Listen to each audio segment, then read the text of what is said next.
Good afternoon, everyone. What a gorgeous day to welcome you here to Crystal Bridges. If I haven't had the pleasure of meeting you, my name's Moira Anderson. I'm Director of Public Programming at Crystal Bridges and The Momentary. And thank you so much for spending the later half of your afternoon with us here for this powerful program that is in partnership with the Bentonville Film Festival. Running Towards Equity, Allyson Felix and the Fight for Maternal Health brings urgent attention to some of the issues that are affecting women and mothers across the country and right here in Arkansas. The conversation this afternoon is a signature initiative of our board chair, Olivia Walton, through her philanthropic work with Ingeborg Initiatives, and we're so proud this afternoon to recognize them as presenting partners for this event. Ingeborg is on a mission to empower mothers in Arkansas by improving maternal health, advancing women's economic opportunity, and expanding access to quality care and early learning for children. This afternoon, we're honored to bring together a panel of impressive voices to explore the intersection of healthcare, advocacy, and storytelling, and the power that lived experience to drive real systemic change. So I want to first begin by thanking all of those many hands who helped to make this program this afternoon possible. To Carrot Fertility, thank you for being here and joining the conversation. To our sponsors for our lectures and talk series, Andrea Albright and Patrick Bannon, and to Demra Teitzer. And of course, to our partnership with the Bentonville Film Festival. They have been a longtime partner in championing bold, diverse storytelling, and we're thrilled to be hosting a series of events across Crystal Bridges and The Momentary. The fun is going to continue, of course, today and tomorrow. You can go see the free outdoor festival village for the Bentonville Film Festival at The Momentary tomorrow. And of course, while you're there, check out our exhibitions that are opened in the gallery. We've got some great photography of icons at Rock. You can grab something to eat and drink at Onyx, and honestly, have a wonderful time there. It's one of our most vibrant weekends of programming around the year, so would love to welcome you back to celebrate creativity, inclusion, the community. And one last invitation for you. Later on this year, I'd love to extend an invitation for you all to come back, and of course, to Allyson Felix to also return, to Crystal Bridges this fall for our next exhibition, which is Get in the Game, Sports, Arts, and Culture. It's an exciting exhibition that complements the conversation and the themes so well this afternoon, exploring how athleticism, creativity, and social change collide. This afternoon, I am so proud to introduce Gina Davis, who is going to introduce the women who will be on the panel this afternoon. Gina is a two-time Academy Award winner and trailblazing actor, known for unforgettable films, Thelma and Louise, A League of Their Own, Beetlejuice, The Fly, which I just learned is our executive director's one of his favorite movies. And she's also the founder and chair of Gina Davis Institute on Gender and Media, working to transform global media through authentic representation. As a chair of the Bentonville Film Festival, Gina is truly bringing unrepresented voices to film and media, and beyond that, she's simply just a wonderful person. So please join me in welcoming Gina Davis this afternoon.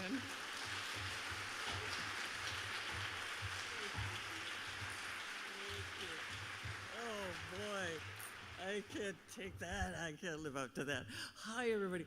It's packed. It's sold out. It's full. I love that. I love all of you being here.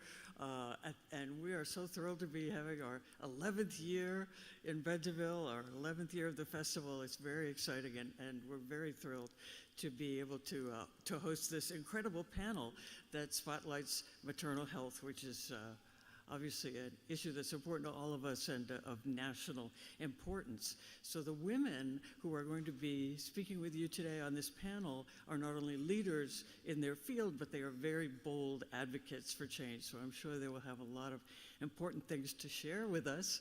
I'm just glad I could come by and see all of you. And now I would want you to join me in welcoming Sharonda Williams.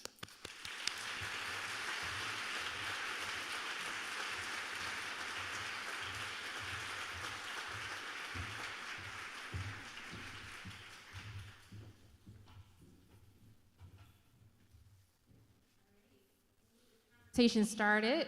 Thank you all for coming today. I want to introduce these amazing women that I've had the chance to meet today. So first, we're going to start with Allyson Felix, who is an athlete, an icon, an entrepreneur, but most of all, an advocate, and the most decorated track and field Olympian in history.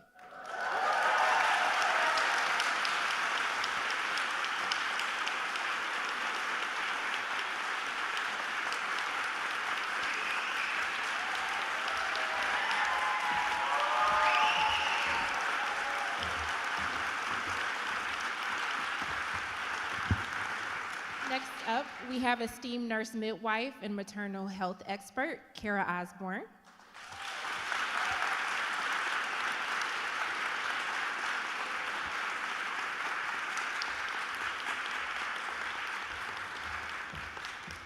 And we have the CEO of Carrot Fertility, an innovation leader in reproductive access, Tammy Sun.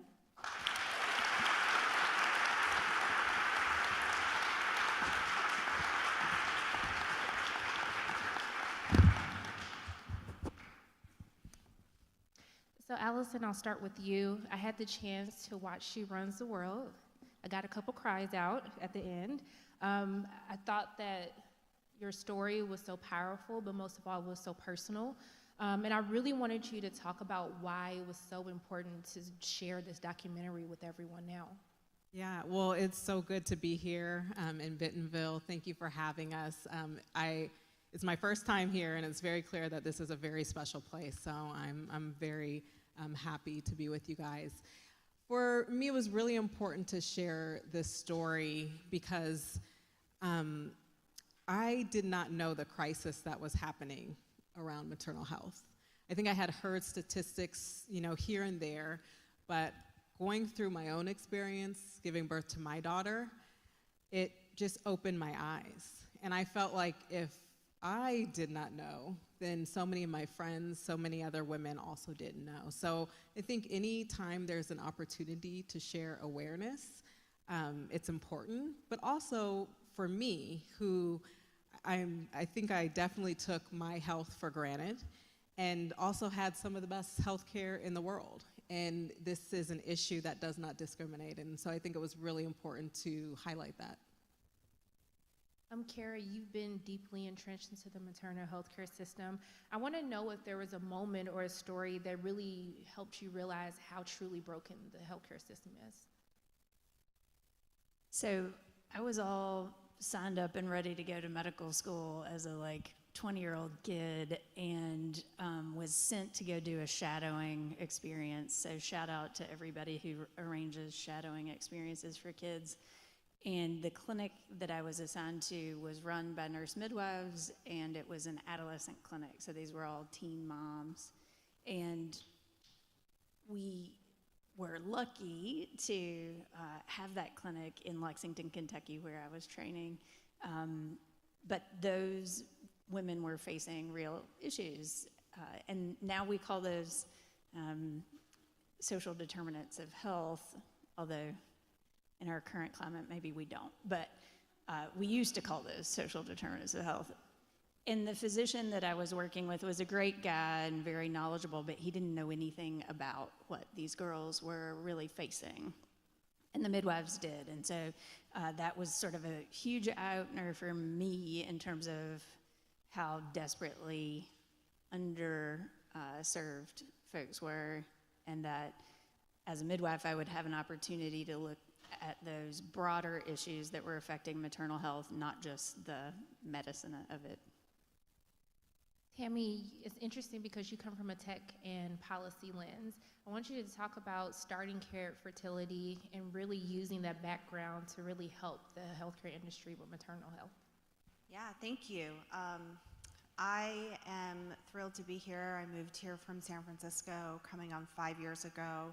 I started Carrot in San Francisco almost 10 years ago at a time when the conversation about maternal health, pregnancy care, IVF, broader fertility treatments was just getting started. And so very energized by the conversations that are happening today and the slow but steady progress that we seem to be making.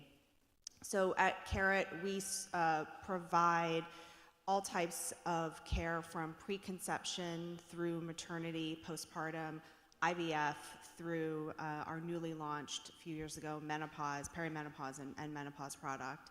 So we serve employers, so companies, health plans, health systems to make sure that their employees get access to a broad range of what we talk about as lifelong fertility health care, both reproductive and post-reproductive, just referring to the menopause space. And I think from a policy perspective, it's so interesting because you often think that, you know, the kind of universe of policy and politics in DC and technology in New York, you know, San Francisco, Bentonville are unrelated, but actually what I have found is that these are platforms for immense change at scale, whether it's a specific policy or a specific product and technology. And so we have a lot of opportunity since these things are coming to a head on both the tech perspective and the policy perspective to really make this moment an inflection point for maternal health and broader you know, reproductive and fertility care. So very excited. It's interesting that you talk about the headway that we're making with policy, but I think one of the interesting statistics is that the U.S. is really at the bottom when it comes to maternal health care. So I really want you to talk about what do you think are those things that are actually contributing to us being last amongst all of the nations? And Arkansas is among the bottom of the list in the U.S. as well, and I know Kara knows this firsthand better than me, but you know, we've focused a lot on an area that we think is really important, and I know others do too, which is really around payments. The ability to be able to put this into the system as a reimbursement in Medicaid, but within our system, we've built a payments platform that allows doulas, for instance, who are both Medicaid certified, but also non-Medicaid certified, to be able to process payments and get paid for some of their work. I think a lot of that infrastructure it continues to be nascent or non-existent, and is a core sort of problem in the healthcare system. So systems hurt people in two different ways, underserving and overserving. So there are a lot of ways in which the system underserves folks, and there's a lot of ways that it overserves, meaning we provide high-risk care for everyone. And actually, pregnant women are not sick. Pregnancy and birth are normal physiology, but our medical system in the US is built for pathophysiology. It's built for disease. So if you treat every healthy pregnant woman like she's high risk, like she has a disease, and you put her in what is essentially an ICU room, a labor and delivery unit in the US is essentially a bay of ICU rooms, you get exactly the outcomes that that system was designed to get, which look like really high-risk outcomes. And so when we think about the ways that we get those terrible statistics, it's by ignoring the things that we shouldn't ignore and over-treating the things that we shouldn't treat. For me, something that I've heard far too often is women of color especially their pain not being believed, them just not being heard. I can't tell you how many women I've talked to who have shared their pain with a doctor and it's been put to the side. And I think a lot of that, there is implicit bias, there's a lot there that needs to be done. But I think that's a huge cause for some of the complications and the deaths as well. It's interesting that you say that because it almost seems like, there's definitely mistreatment with Black women, but also too, there is a bias against women of not seeing childbirth as a natural way of life. This is a power that women have been given. I wanted you to talk about how can we have the system see women, as givers of life instead of just another statistic, another person that's in the waiting room that's wanting to be seen as a whole human. I think there's a number of things that can be done. I'll speak to it from the point of view of who is caring for you. I had a very traumatic birth experience with my daughter, gave birth to her at 32 weeks, an emergency C-section. I had a diagnosis of severe preeclampsia. And it was an eye-opening experience. I am so grateful that we walked away from that as a family. And even though I was diagnosed with preeclampsia, I did not know what that meant. I was not educated around it.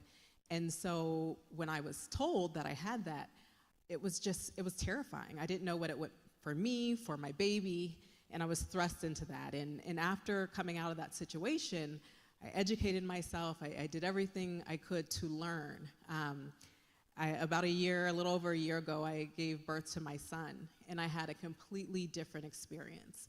And I think largely that was in part because I knew what to look for. I knew that I had to have a doctor that saw me, a doctor that heard me, that believed me.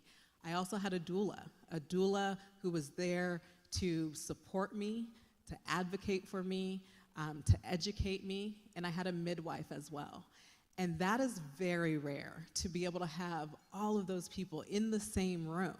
I wanted to have a VBAC, and that was very, very important to me, and I had a doctor who really pushed for that, and that's also rare. And so I was able to see birth as a joyous situation and not as something that was fearful, and I had people to help me accomplish that. And I think that if we look at giving women care in that way, it also is going to provide better outcomes. And so really reframing the way that we look at birth and who is involved and who has access to midwives and doulas, because oftentimes our insurance does not cover those things. So that's something that I think is very impactful. For Kara and Tammy, I want to know, piggybacking off of Allyson, what does women-centered care look like in practice from your two perspectives? Yeah, I think it's super basic. So, in the age of technology and tools and looking for all the latest and greatest, what we really need to do is look backward and look at what happens when women give birth in community surrounded by the people who look like them and sound like them and they trust. Because if you think about sort of the physiology of birth, the thing that interrupts normal labor and birth is stress. Well, if you've walked into a hospital lately, you probably had a visceral fight or flight stress response, even if you weren't in labor. So if you're in the most vulnerable state you'll ever be in as a woman in labor, unable to really advocate for yourself, you're entirely focused on the process of labor, walking into a hospital alone is a very stressful thing. And so I think if we want to return to outcomes that look like healthy outcomes, and we look at the countries around the world, which, by the way, there are plenty of countries doing this well, just not us. So, and we have all the resources, and we spend more money per birth than any other country in the world. So I think as we look at how to allocate resources, it's really about going back to more community-based, woman-centered, family-centered care that includes a whole team, not just a physician who's overworked and a nurse that has 7 or 8 patients. Yeah, I think a lot of the, for me, women-centered solutions aren't about snazzy new technology or applying AI necessarily to this space. It really is about empowering and educating the patient and the consumer and giving them all of the tools that they need, both virtually and in person, to plug in the gaps that we know exist in the healthcare infrastructure as it is today. And so whether it's business models, access to virtual specialists, virtual access to doulas, in-person access to doulas, making sure that these providers can get paid for the work that they are doing so that they are incentivized to keep doing it and to keep taking on more patients and expanding access. It's not, I don't think that the solutions are novel. It's about just doing them and focusing on what matters the most. And I think for women, historically, you know, pain hasn't been recognized.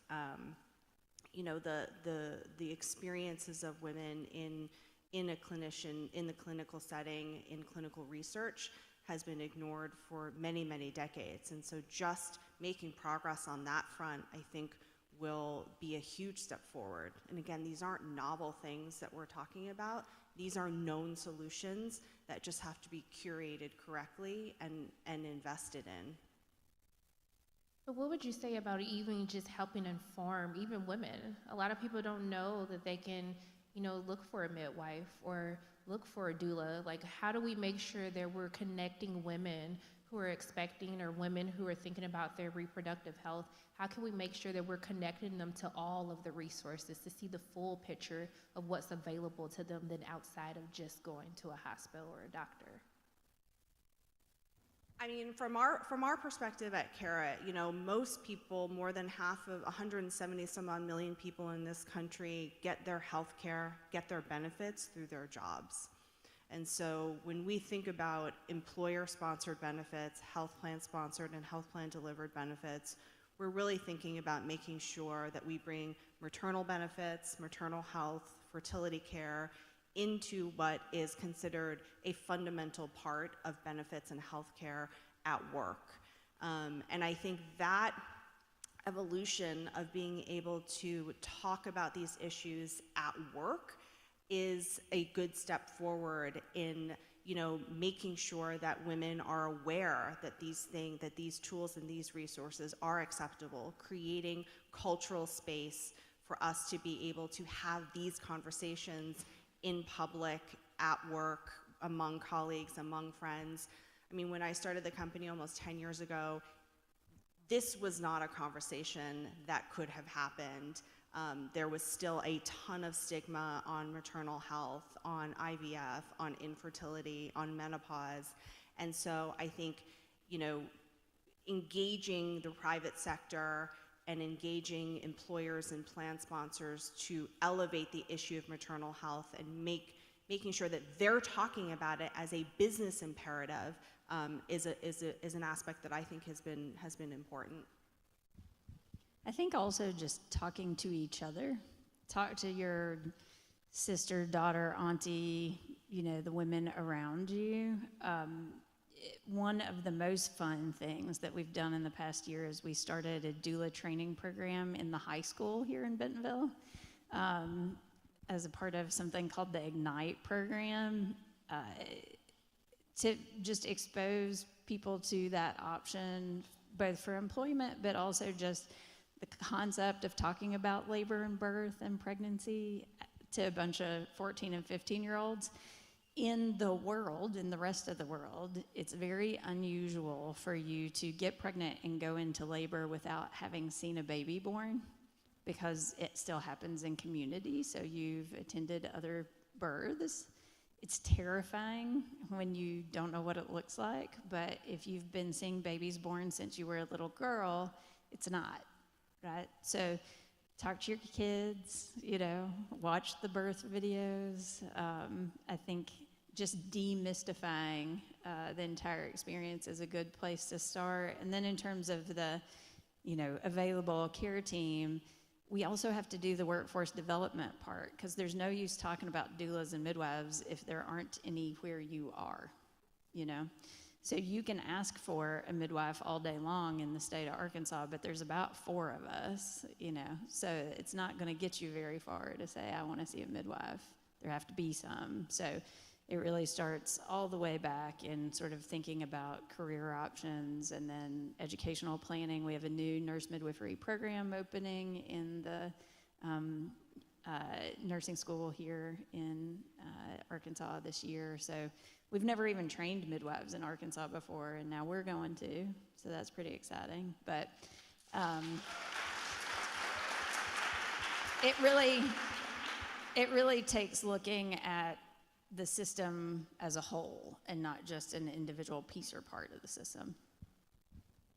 And I really echo that. We have to have the conversations, and we have to have them in the mainstream. I think we've come a long way, but we have to keep up that work and share our stories. I think there is something so powerful in being transparent and being open, and storytelling is such a great opportunity to do that. Tanya Lewis-Lee is with us, and her incredibly powerful film, Aftershock, really does that in a very special way. We hope She Runs the World will also do that, but I think we have to continue to elevate the conversation and to share and to pass along in our own circles. I love how you always transition me to the next question. It's interesting that you talk about storytelling because you really leverage your power as an athlete, as an Olympian, to tell your story, to really help people become educated or aware that there's even an issue right now. I want you to talk about the importance of you utilizing storytelling as a vehicle to fight this fight with maternal health. Yeah, I know when I went through this experience myself, I felt very alone. I felt like nobody else had gone through this. I just felt really isolated. And so when I had the opportunity to share it, it felt very uncomfortable at first, just because I'm a pretty private person. But I will say, when I was going through my situation, I really connected to other people who shared their story. And I think there's something very powerful in the impact that it can have. And so that was really the motivation, is that if this can help someone who is going through the trenches, or if it can bring awareness, that's huge. Because just being able to see yourself in somebody, knowing that you're not alone, even if it's learning, these are signs to look for around preeclampsia, educating yourself a bit around it, that is huge. And so just the impact that it can have was really the importance of being able to share the story. And for Carrie and Tammy, I want you to talk about the importance of storytelling, because it's interesting that you brought that up about people not knowing about birth. I was just talking to a friend today who's due next week, and her friends are too scared to tell her the stories about childbirth. So I want you to talk about sharing those stories as a midwife or infertility that help women feel seen and empowered. So first, ask your mom about your own birth story. That's a good place to start. I think because it's scary in our culture, everybody just feels lucky that they survived it and they move on. And, you know, we all giggle, but it's true. Like, our primary metric for this incredible crisis is maternal mortality. I mean, dying should not be the bar to chin. Like, for the love of God, aren't we a little past, are you gonna live or not? And we're not past that. That is the question we still have to ask, because our statistics are so abysmal. I think helping each of us feel comfortable saying what was scary about our experience, but also it's never only scary. And I think we tend to boil things down to all good or all bad, and birth is a very complicated thing, and it's not all good or all bad. It's almost never all good or all bad. And I think part of what makes people feel really isolated is that if it was anything other than, you know, rainbows and sunshines and unicorns, they think it was somehow their own fault. You know, we feel like this is what I'm supposed to be able to do. This is what my body was made to do. And if it doesn't go perfectly, there must be something wrong with me, or I must have done it wrong. I can't tell you how many patients I've had over the years who have incredible, like, just guilt because they feel like they're the way their labor and birth went was something that they should have known better or done differently, and none of us need to feel that way because we don't exist. We're human beings are relational beings. We don't exist in isolation, and our community and our systems have failed us. It's not each of us failing on our own. It's that it's not embedded within the sort of culturally appropriate systems that should be there to help it go better. And so in the sort of use of storytelling as a tool, I mean, my incredibly biased opinion is it's actually the only thing that works. So when we talk to policymakers, I'm a big data dork. I even have a tattoo, which Olivia would want me to show you, that is in my programming font. I love the numbers. I'm as quantitative as a person comes. I've spent the past year working a lot with our state legislature, and those folks do not care about my numbers. They are not interested in my numbers. Most people don't know how to think about things like relative risk. They've got a lot of competing issues that the guy waiting to see him 15 minutes after me wants to talk about. What they can relate to is, you know, the sister-in-law, the cousin, somebody that, again, looks like them, talks like them, comes from where they come from, who had a really tough time, and what that meant for not just that woman, but her whole family. And so I think if we're going to do anything differently, when everybody leaves here today, why will it have been worth spending an hour here? It's to go talk about it, to go tell your story, to go ask about your mother's story, and to hopefully talk to all these little folks in the room about what their story can be, and that it can be lovely and empowering and beautiful and joyful and not scary. I had babies in a birth center. I showed up, I had a baby, I went home 4 hours later, I was surrounded by my colleagues and my girlfriends. It was great. But even that story, I'm kind of afraid to tell because everybody looks at me like I'm an alien, like, well, you just must be some sort of superhero. No, I'm not, but I wasn't scared. And I think that's really the difference. Yeah, couldn't agree more. I mean, I think, you know, we work with a lot of data at CARET, but, you know, when we go talk to large employers, you know, health plans, it's the data, but it's really cultural icons setting the stage to be able to open up a national conversation about this topic, and it really is, you know, a culmination of each individual person being brave enough to tell their story. We have seen lots of situations at work where better maternal health benefits, better fertility benefits have come into existence because somebody was willing to speak up and tell the story to their HR leader on behalf of somebody who was afraid to do so. And so it's you telling your story, but also sometimes stepping up on behalf of someone else and being their voice when they feel too much fear or they are too intimidated or they feel too vulnerable.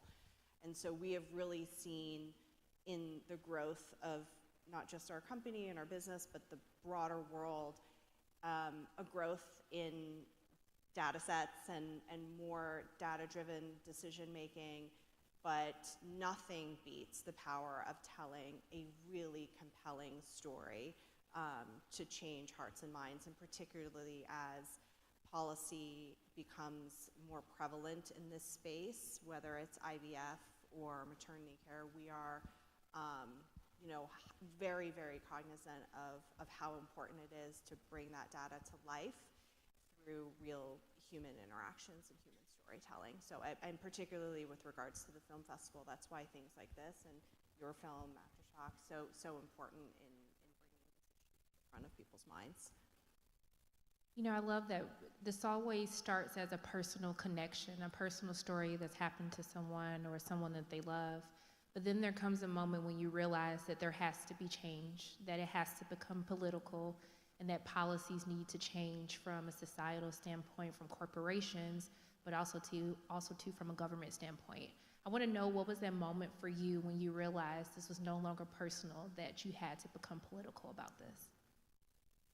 For me, it was the day that, after a month of spending with my family in the hospital, in the NICU with my daughter, it was the day we walked out. I just couldn't believe the stat around 80% of complications or deaths for women of color are preventable. When I learned that, it was just so shocking. Like, why are we not doing something about this? And so from that period forward, it was just like, I want to get involved. You know, how can I learn about what organizations are doing work in this space, and what can I do? Even if my part is just awareness, you know, having the conversations. But from that moment where it touched my family so deeply, and I started to learn about all of the families that they've lost the mother, they've lost the child. It was so heartbreaking that was the moment that I knew it was gonna take more, and it was gonna take a collaborative effort from everything from policy to, you know, training doctors, to awareness, and that every single person has a role that they can play in this fight. As a clinician, you are only as good as the system you work in. And I loved being a clinician. I loved being there with women. That's a pretty all-consuming thing. It's like being in a canoe together. Like, you have to really be in it, and neither of you can stand up too fast without tipping over. So I think recognizing not long into practice that I couldn't be what I was able to be. I couldn't practice at my full scope. I couldn't practice the way I knew my patients needed me to practice because the policies didn't support it. I didn't get paid enough to dedicate that amount of time. I didn't have the appropriate just built environment, the labor and delivery suite. And I mean, I practiced at Mass General, you know, it's like a great hospital, but the actual room is horrible. It's like terrible. So I think recognizing that my work as a clinician was entirely constrained by policy meant that if I was going to make it better or different for people coming after me, it was going to have to be on the policy front, not on the clinical front. So I think one of the bright spots, potentially, of the moment right now that we are in is that maternal health, access to better maternal care, better access to IVF is an area of rare political consensus. This is an area that we have seen in our deeper engagement with policymakers on both sides of the aisle, especially recently. There is a very high desire among all parties, both parties, to protect and expand better access. This is a very rare thing to be able to find this type of consensus, and for us, we think it is our obligation to protect and expand that space where there is a lot of general agreement, not full agreement, but general agreement. We had an issue about a year ago in Alabama, in the Alabama State Supreme Court, around IVF that really kind of brought fertility issues and to some extent maternal health issues to the forefront of the national conversation. And I think that was a pivotal moment for us and our space where we really understood that, you know, there would be more policy making that was necessary. There would need to be more probably fresh thinking around some of these issues, and it was time to get more involved. What would you say would be 2 to 3, if we're living in a perfect world, what would you say is 2 to 3 policy shifts that we can enact right now that would potentially save lives? Well, for us, we think that doula access, so we've been offering virtual access to doulas, both virtual and in person, for about 4 years. We're really accelerating that effort now in 2025, and our roadmap in 2026 is very focused on expanded access to doulas, because we do think that it does save lives. We think the data is very clear that when you have access to a doula and you can advocate for yourself, you have a birth plan, you have access to more tools and more support, particularly from the workplace, that it is really, really important, and it makes a difference. Another area of investment for us is really, is really around looking at expanded access for midwives as well. This is currently not something that we have on live in the product, but it's something that we're looking at. Yeah, just to add to that, I think full scope practice for every member of the team. We need all hands on deck, and we need to train up more people, but we've actually got underutilized professionals. So nurse midwives don't have full scope practice in all 50 states. There's still some work to do there. We're getting really close in Arkansas. We're finally almost there. We put through a little bit of legislation around hospital admitting privileges, but fixing those structural barriers to full scope practice is definitely part of it. And then I feel like, maybe we've repeated ourselves a few times, but it's really about payment. If people can get paid to do this work and paid enough to take care of their families, they will choose these careers. It's a very fulfilling set of professions. It's also pretty grueling. Babies are born at all kinds of inconvenient times, and to do it well, you need to be on call a lot, and you need to get up and leave whatever you and your family are doing to go take care of another family. We don't reward people for taking on that calling. I would have been much better off with my quantitative predilection to be an investment banker. Is that really the best idea for society if people like me decide to be investment bankers? I don't think so. So I would say full scope practice and payment.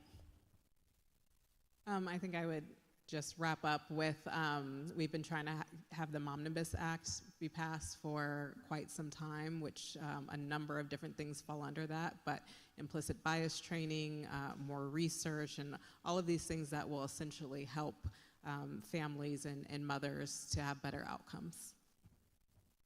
I like that you've used your profile to really speak up and advocate for those who might not have a voice, but also to push back on brands, push back on companies to make sure that they're inclusive and that they're including the full spectrum of the people they serve. I want to know, what was that journey like for you? What was that moment when you knew that you had an obligation, or you felt like you had an obligation to the people who might not have had as high of a profile of you to speak out? I definitely felt like it was when I had a fight for maternal protections. I was with Nike for a very long time, and I came to a place where I was starting a family and I wasn't fully supported in that. And I made a decision to speak out about it. And it was extremely scary, but I will say that the one thing that really changed my perspective on everything was becoming a mother and giving birth to a daughter and thinking about the world that she will live in and that she'll grow up in. And so that was it. It was thinking about that this is so much bigger than myself. This is a fight that is not one that I am gonna benefit from, but hopefully those women coming after me will. And now to be able to get to see some of the women in sport who are having babies at the height of their career, it feels extremely rewarding. And it really feels like that fight was for something. But I think it all comes back to me becoming a mother and really getting that push that I needed to be able to speak out on something that really would have an impact on a lot of women to come.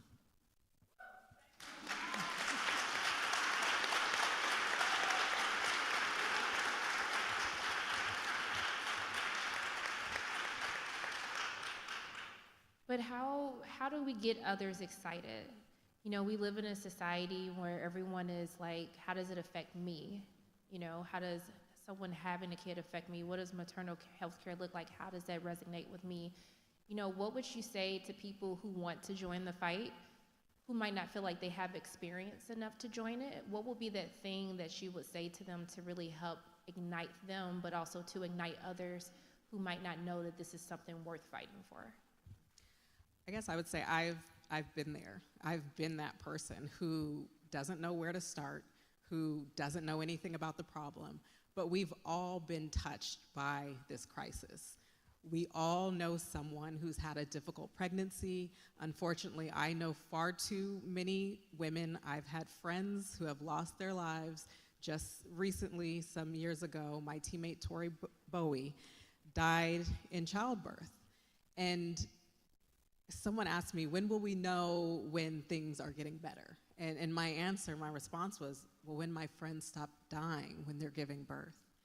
And so we have to have the conversations. We have to have the difficult ones. We have to share this problem that we're facing. And we are all affected. Families are affected. Women are not there to raise their children. That affects the entire family. We're all touched by that. And so I think my encouragement would be, you don't have to have the answers. You can talk about this. You can share with your circle.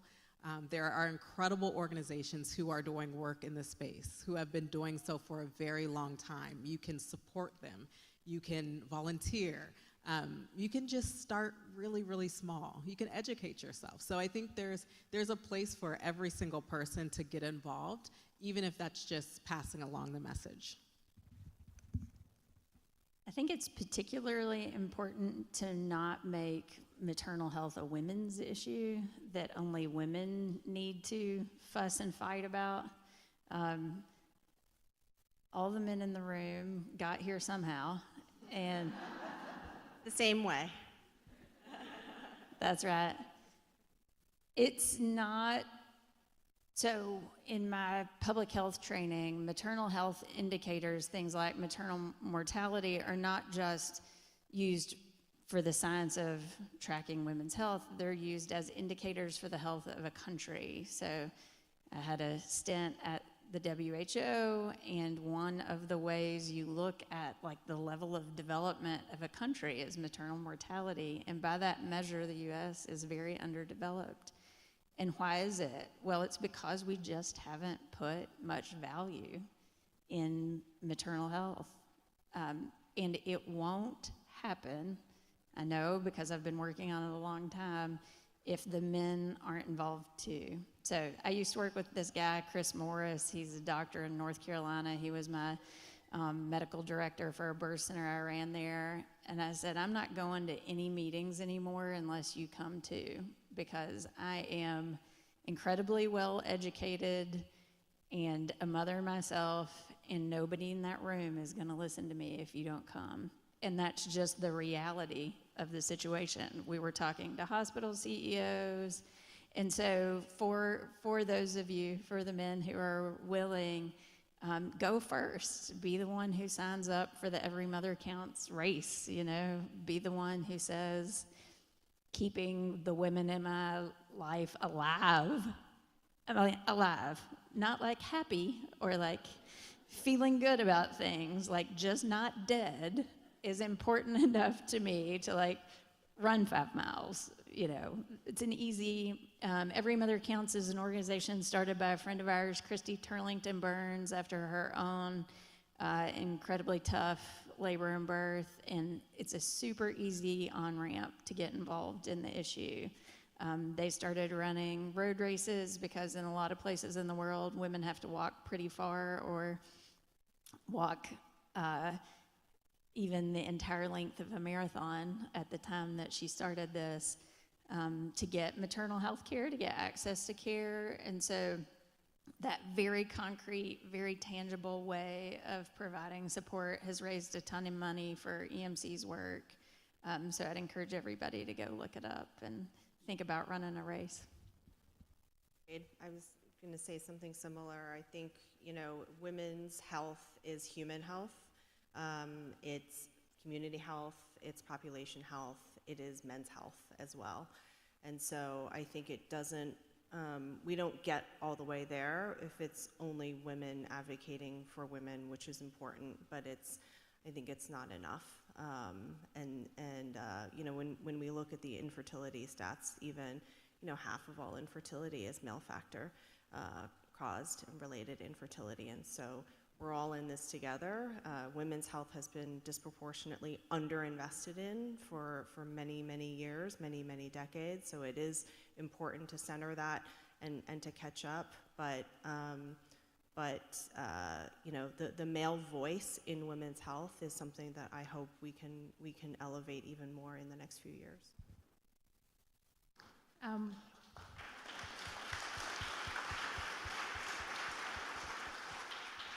All right, men, you heard that, right? You're gonna advocate, right? Okay, we got a fist bump. It worked. The message worked. Before we get into the Q&A, I just want to ask you one final question. I just want to know what makes you hopeful right now. I think just the momentum that we've had in bringing this issue to the mainstream. I think it wasn't long ago where this wouldn't be a conversation that we would be having here, that this wouldn't be, you know, something that's being covered in the news. Usually it's only when a tragic situation happens that it's brought to the forefront, and I think we're starting to have more conversations, and so that makes me hopeful that more people are aware that we are coming together to do this work. And I'm always hopeful when I know that, you know, that 80% statistic around complications and deaths are preventable, because it says that we can do this, you know, we can do more and we need to do more. We made a lot of really positive change in the legislature here in Arkansas this year, and that makes me incredibly hopeful because it's not an easy place to change anything, and especially not around potentially treacherous issues having to do with women's health. And we had a great partnership with our governor and a great impact in the structural problems. So if we can do it in Arkansas, we ought to be able to do it in any state in the nation. So that gives me a lot of hope.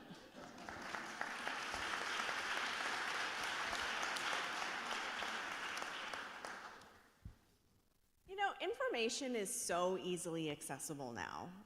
I mean, it's like, you know, there is no excuse, I think, to not knowing about something that you are interested in or you're passionate about. Anybody, no matter where they're from or their education level, can literally self-serve and be an expert in something and make a change, make a organization, a nonprofit, a movement, a company. And so I think I am excited about thinking optimistically about what people have the tools to do. I think more people need to get into healthcare. I hope that these tools can inspire more people to wade into healthcare with new ideas and new perspectives, because that is what healthcare needs. Don't be intimidated by healthcare. You don't need to know everything in order to participate in these conversations and to get involved. You don't need to be an expert. We are all consumers and stakeholders and users of the healthcare system. If you see something is broken, there is no better time than now to take some sort of action, big or small, and contribute to meaningful change. Information is free, it is everywhere, and it is an incredibly exciting time for real people everywhere to have the tools to participate. We'll open it up for Q&A now.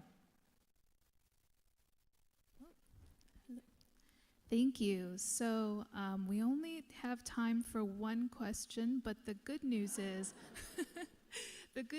you've been answering a lot of the questions, almost all the questions that we've been getting. So our question that we have here is from Leah, and she wants to know, how would you recommend advocating for yourself with a doctor in a hospital setting? What are the best ways to set boundaries, get more information, say no, or ask for a different care plan? I'll take this one because, as you might imagine, I have some pretty specific opinions. The best thing that you can do to advocate for yourself is who you choose in the first place. I used to say about my doula colleagues that I felt so sad for them that they were often hired just to play like offensive line. You shouldn't have to protect yourself from your care provider. So I think first off is choosing your care team. And then again, to Tammy's point, like information is power and you have that. Those guys don't know anything you don't know. And in fact, you are the expert in your own body. We have these really warped power dynamics in American healthcare that don't exist other places. Like, you know what's happening for you. That person is just really there to help you. If you see them as your assistant, not as someone who has authority over you in some way, a lot of that will go away. And actually, for the most part, the provider will respond well to that too. And if they don't, they're the wrong person and you should just switch.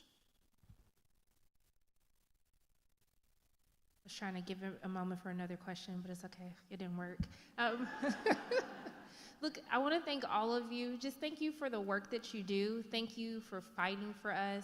Thank you for inspiring us today and giving us the information and tools to help you in this fight. And I just want to thank all of you for showing up today. I hope you make it to your final destination place safely. And I'm just sending love and light to all of you in the room. Thank you so much.